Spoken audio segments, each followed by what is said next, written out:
শিক্ষার্থী বন্ধুরা, আজকে আমরা জানতে চলেছি পদ্মা সেতু সম্পর্কে কিছু অজানা তথ্য। তার আগে আমার চ্যানেলকে যারা সাবস্ক্রাইব করেছেন তাদেরকে অসংখ্য ধন্যবাদ। যারা এখনও সাবস্ক্রাইব করেননি, সাবস্ক্রাইব করে পাশে থাকুন। পদ্মা সেতু বাংলাদেশের পদ্মা নদীর উপর নির্মিত একটি বহুমুখী সড়ক ও রেল সেতু। এর মাধ্যমে মুন্সিগঞ্জের লৌহজাং এর সাথে শরীয়তপুর ও মাদারীপুর জেলা যুক্ত হবে। 2022 সালের 25শে জুন তারিখে পদ্মা সেতুর উদ্বোধন হয়।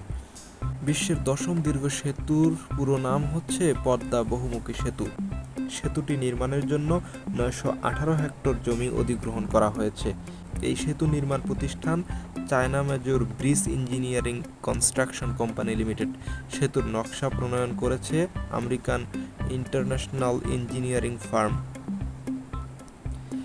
সেতুর দৈর্ঘ্য 6.15 কিলোমিটার, প্রস্থ 18.10 কিলোমিটার। নির্মাণ কাজ শুরু হয় 2014 সালের 7 ডিসেম্বরে। সেতুটি রক্ষণাবেক্ষণ করছে বাংলাদেশ সেতু কর্তৃপক্ষ এবং তদারকি দায়িত্ব পালন করছেন কোরিয়ান এক্সপ্রেসওয়ে ও বাংলাদেশ সেনাবাহিনী। সেতুর নিকটতম সেনানিবাস হল পদ্মা সেনানিবাস। প্রতিদিন গড়ে 75,000 যানবাহন চলাচল করবে। ভূমিকম্পের সহনশীল মাত্রা 9 রিক্টার স্কেল। সেতুটির ভায়োডাক্ট 3.18 কিলোমিটার, পিলার সংখ্যা 81টি, মোট স্পান সংখ্যা 42টি।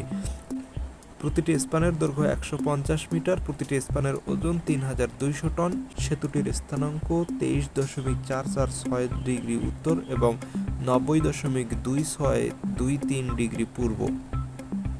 পানির স্তর থেকে অত্যাধুনিক সেতুর উচ্চতা 60 ফুট এবং এর পাইলিং গভীরতা 383 ফুট। সেতুটির উপরের তলায় 4 লেনের সড়ক এবং নিচতলায় থাকবে রেল লাইন। সংযোগ হচ্ছে জাজিরা এবং মাওয়া। সংযোগ সড়কের দূরত্ব 14 কিলোমিটার। দুই পাড়ে নদী শাসন প্রায় 12 কিলোমিটার। মুন্সিগঞ্জ জেলার লৌহজাংয়ের সঙ্গে শরীয়তপুর ও মাদারীপুর জেলার সরাসরি সংযোগ হবে। দক্ষিণ পশ্চিমাঞ্চলের 29টি জেলার সঙ্গে এই সংযোগ ত্বরান্বিত করবে পদ্মা বহুমুখী সেতু।